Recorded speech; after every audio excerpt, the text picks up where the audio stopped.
Dulu jualan rame, sekarang sepi. Terus harus ngapain? Jadi gini, belum lama itu ada satu kenalan gua nelfon cerita kalau dia itu dia dulu bikin produk, udah bikin brand ceritanya nih, bikin brandnya bikin brand sepatu. Kalau gue lihat cukup nice gitu kan. Dan dulu tuh ya ketika dia di masa muda ya, yang dia lakukan biar rame adalah, lu tau gak sih kalau di angkatan gua ngapain? Atau jangan ya kalau angkatan gue kira-kira ngapain nih? Asal lo nggak tahu angkatan gue kapan? Gini yang dilakukan itu cuma satu, ikutan dari bazar ke pameran ke pameran. Kebayang nggak? Dan produk yang dijual ya mungkin kalian juga banyak kan yang ngalamin kayak gini kan. Ini bisa gaya-gaya orang fashion nih, mau jualan baju, jualan apa. Kalau fashion kan gitu kan, jadi kayak ikut pameran di sini, oh ada acara di sini, ada acara di sini. Sambil nanti ngelihat nih, pacarannya di sini carinya kalau harga lu mahal, cari pamerannya yang agak-agak punya duit, ya kan. Kalau yang harganya murah, carinya yang penting yang murah-murah, yang penting banyak, gitu kan.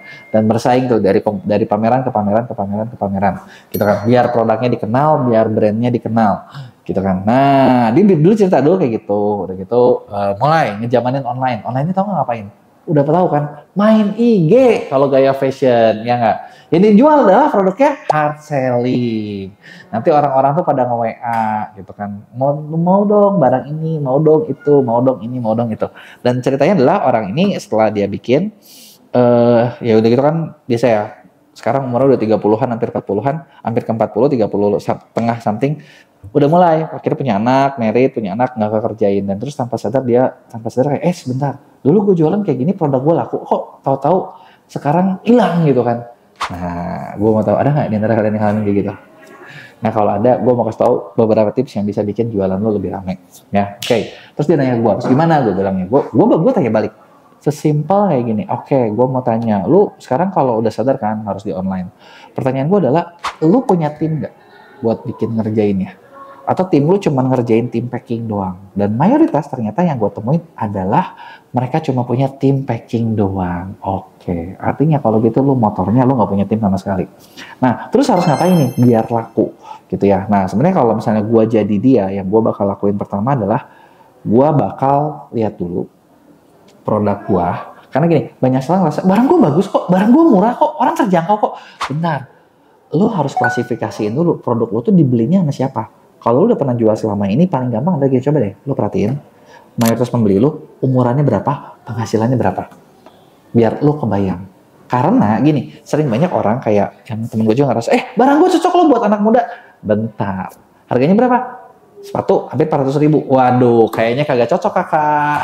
Anak muda belinya belum segitu gitu kan. Mungkin anak buahnya gajinya belum cukup gitu kan.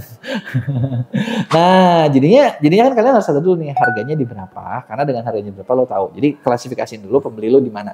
Gitu, gue bakal ngelakuin itu. Jadi gue tahu misalnya kayak kalau dia gue bilang, lu sadar nggak pembeli lo tuh rata-rata kayaknya menurut gue umurnya 30-40-an deh. Dia bilang, oh salah, yang beli gue biasa malah 36 ke atas, 40-an lah. Kenapa gue bilang kayak gitu? Karena kita lihat dari pricing. Harga itu nentuin. Nanti udah gitu modelnya kemana. Nah, dengan lu bikin dulu, kalian bikin dulu nih jualannya cocoknya ke siapa, itu bakal memudahkan kalian buat nanti tentuin platform di online tuh gimana, di mana aja. Karena gini, lu sadar nggak sih sekarang tuh jualan online itu tempatnya banyak banget. Banyak orang bahas, di sini di Shopee paling laku, di TikTok paling laku, di Tokopedia paling laku. Kalau kata gue, bullshit. Gak ada tempat yang paling laku. Yang benar adalah pembeli lu banyaknya di mana. Kalau lu udah tahu pembeli lu di mana, itu bakal lebih gampang. Kalau misalnya contoh, lu bayangin, lu punya barang, cocoknya tuh buat orang umur 50-an. Di mana mungkin mereka check out di Shopee aja masih kagak ngerti. Ya kalau kayak gitu, cara mainnya adalah lu main di Facebook, jualan di Facebook, kirimnya lewat WA. Karena itulah mungkin teknologi yang paling mereka kuasai.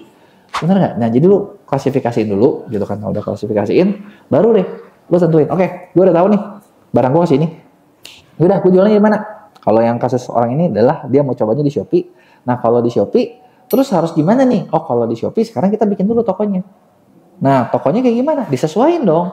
Udah tahu nih stylenya kayak gimana. Jadi kayak lu mau bikin banner, mau bikin apa, bikin foto, gaya ngomong, segala macam disesuaikan dengan si target market tersebut. Jadi kalau misalnya yang lebih tua mungkin bahasanya formal, mungkin agak jadul dikit boleh lah gitu kan. Kalau anak muda mungkin lebih gaul, warnanya harus colorful, harus yang kayak gitu lah ya. Nah, setelah itu baru nanti lu bikin deh riset judulnya, riset produknya, riset apanya gitu kan. Nah, kalau udah beres itu toko udah jadi, oh ya ngomong-ngomong toko ini harus bikin sebagus mungkin ya. Ada yang mau dicekin nggak tokonya gimana? Coba lu tulis di komen. Nanti tim gue bisa bantu cekin toko lu kurangnya apa. Nah, langkah berikutnya adalah baru lu mulai yang namanya cari traffic. Cari traffic itu gimana? Ya cari traffic itu harus sadar. Pembeli lu kira-kira ketemunya lewat mana? Apakah harus lewat iklan? Apakah harus lewat live? Apakah harus lewat konten? Apakah harus lewat affiliate? Gitu kan. Nah, dari sini ini tuh kan banyak nih. Gua tahu ada beberapa hal dan kalau kalian lihat semuanya juga kadang bingung. Apalagi kalau kayak di Shopee yang fiturnya banyak banget kayak bentar, gua harus ikutin semua, bisa gila nih gua nih, bisa pusing nih gua nih kan. Nah, fokuslah di satu atau dua macam.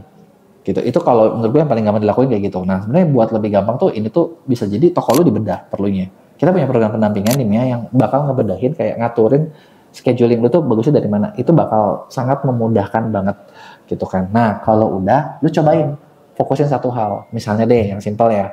Gua bakal bahas dari fitur yang paling gak gratis dan powerful yaitu search. Lu sadar gak sih kalau di search di Shopee, lo kalau mau barang lo keluar, lu caranya gampang. Lu lihat dulu keyword apa kira-kira yang bakal dicari sama pembeli kalian. Kalau udah, kalian coba cari keyword tersebut. Produk lu muncul nggak? Nah, kalau kagak muncul, berarti lu punya PR di situ. Lu harus belajar gimana caranya buat supaya mereka muncul dulu. Kita nggak ngomong posisi atas ya, posisi atas itu sulit. Kita ngomong yang penting muncul dulu deh, gitu kan. Nah, udah gitu lu listing keyword apa aja yang harus masuk. Misalnya ada 5 keyword atau 6 keyword. Nah, lu muncul dulu nggak semua gitu loh. Nah, kalau udah muncul selamat. Nanti kita bakal berjuang gimana caranya buat naik. Nah, ketika lu lakuin itu, biasanya kan yang kelihatan indikatornya adalah tokonya kelihatan yang lihat makin banyak.